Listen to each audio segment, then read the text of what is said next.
আমাদেরকে বলা হয় আমরা ইহুদি খ্রিস্টানের দালাল।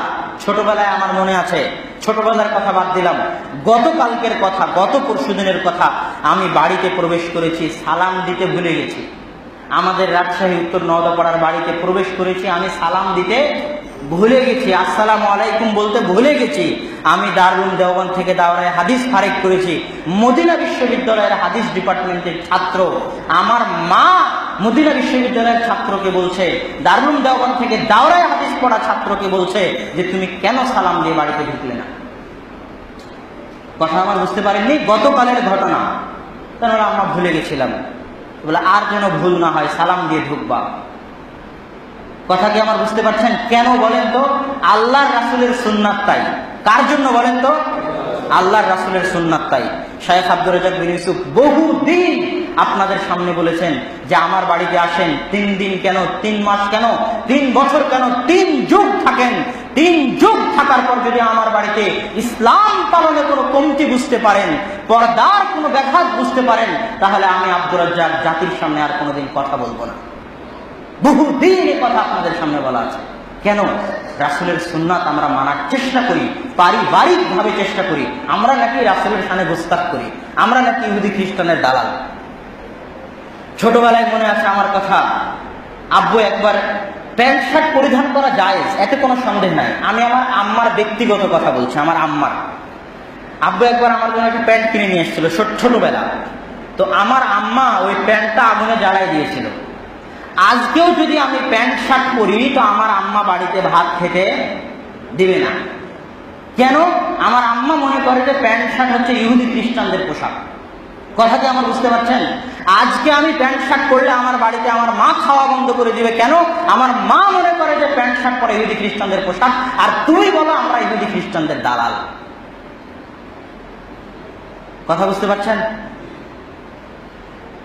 কয়েক বছর আগের কথা, রাজশাহীর মেয়র বসে আছে শুক্রবারের দিন, জুমার খুতবা, রাজশাহীর সম্মেলনে আব্বু আব্দুর রাজ্জাক বিন ইউসুফ খুতবা দিচ্ছেন। তো তখন রাজশাহীর যেটা রেলগেট, ওখানে কামরুজ্জামান লিটনের একটা মূর্তি তৈরি করা হচ্ছে, বাস্তব মূর্তি, মানে ছবি নয়, একদম মূর্তি। কথা বুঝতে পারছেন? একদম মূর্তি। তো ওই মেয়র পাশে বসেছিলেন। আব্বু জুমার খুতবায় বলছেন যে যারা মূর্তি তৈরি করে, কিয়ামতের দিন তাদের লাঠি দিয়ে পিটিয়ে বলা হবে যে এই মূর্তিতে আত্মা দাও। তো হাতে তার জুমার খুতবার লাঠি ছিল, তিনি লাঠি দেখায় বলছিলেন যে এইভাবে পিটিয়ে বলা হবে যে আত্মা দাও। তো এই কথা মেয়রের গায়ে লেগেছিল। তো মেয়র সম্মেলন কর্তৃপক্ষকে বলেছিল যে আমি প্রতি জুমার সময় এখানে সালাত আদায় করতে আসি, এত বড় সম্মেলন, এনাকে যেন খুতবা দিতে দেওয়া না হয়। তো পরের বারের সম্মেলনে আব্দুর রাজ্জাক বিন ইউসুফ, আমার আব্বু, ওনাকে খুতবা দিতে দেওয়া হয়নি, অন্য কাউকে খুতবা দেওয়ার জন্য বলা হয়েছিল। সেই জুমার দিন দিবাগত রাত্রিতে ওই যে একটা বক্তব্য আপনারা অনলাইনে শুনেন, খুব জোর গলার বক্তব্য, এই দেশের মাটিতে যদি হিন্দু কথা বলতে পারে, এই দেশের মাটিতে যদি খ্রিস্টান কথা বলতে পারে, বৌদ্ধ কথা বলতে পারে, আমি আব্দুর রাজ্জাক এই দেশের মাটিতে হাদিসের অনুবাদ করতে পারি। রাসূল বলেছেন, আলী তুমি ছাড়বে না কোনো উঁচু কবর, ছাড়বে না কোনো মূর্তি, সবকে ভেঙে খান খান করে দিবে। সেই দিন এত তেজ, এত গরম কিন্তু এই জন্য ছিল, যেটা আপনারা জানেন না। তাহলে যেই ব্যক্তি শুলির কাষ্ঠে দাঁড়িয়ে, ফাঁসির কাষ্ঠে দাঁড়িয়ে রাসূলের হাদিসের অনুবাদ করতে চায়, তাকে তোমরা রাসূলের শানে গোস্তাকি করেছো বলো? শরম থাকা উচিত, লজ্জা থাকা উচিত।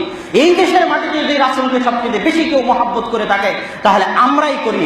রাসূলের হাদিসকে যদি জয়ীব জাল থেকে, রাসূলের হাদিসকে যদি বেদাত থেকে, ইসলামকে যদি শিরক এবং বেদাত থেকে মুক্ত করার চেষ্টা কেউ করে থাকে, তাহলে আমরাই করি। রাসূলই আমাদের নিকটে সবচেয়ে প্রিয়। আমরা শুলির কাষ্ঠেও দাঁড়াতে রাজি আছি, ফাঁসির কাষ্ঠেও দাঁড়াতে রাজি আছি, কিন্তু রাসূলের সুন্নাতের অবমাননা, রাসূলের অবমাননা আমরা সহ্য করতে পারি না। আর তোমরা বলো যে আমরা রাসূলের শানে গোস্তাকি করছি। একটাই দোয়া করব, আল্লাহ সুবহানাহু ওয়া তাআলা তোমাদেরকে হেদায়েত দান করুক, আল্লাহুম্মা আমিন। এই বলে আমি আমার আজকের সংক্ষিপ্ত আলোচনা এখানে শেষ করছি। ওয়া আখিরু দাওয়ানা আলহামদুলিল্লাহি রাব্বিল আলামিন। আসসালামু আলাইকুম ওয়া রাহমাতুল্লাহি ওয়া বারাকাতুহু।